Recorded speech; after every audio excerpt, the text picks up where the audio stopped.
بسم اللہ الرحمن الرحیم. Please like subscribe and share. بسم اللہ الرحمن الرحیم. السلام علیکم.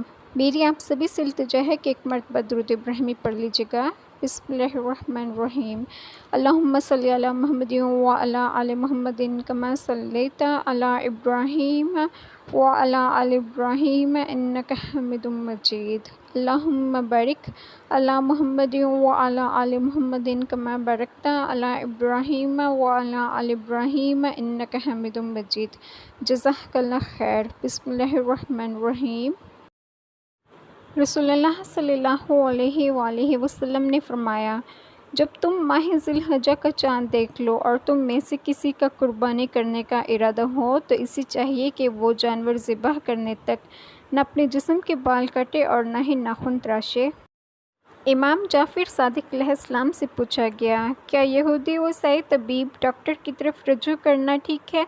امام جعفر صادق علیہ السلام نے فرمایا، یہ کوئی مسئلہ نہیں ہے کیونکہ بیماروں کا علاج خدا کے ہاتھ میں ہے. رسول اللہ صلی اللہ علیہ وآلہ وسلم نے فرمایا، اللہ تعالیٰ کے نزدیک ذی الحجہ کے 10 دنوں سے افضل کوئی دن نہیں اور نہ ہی کسی دن کا کوئی عمل ان 10 دنوں کے عمل سے زیادہ محبوب ہے.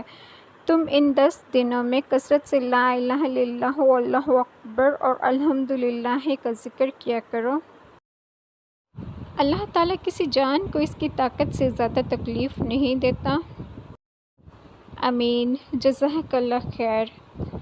بسم اللہ الرحمن الرحیم. جو میں آپ سے ڈسکس کروں گی وہ ہے قرآن و احادیث کے متعلق. اللہ تعالیٰ ہم سب کو ان پر عمل کرنے کی توفیق عطا فرمائیں. جزاک اللہ خیر.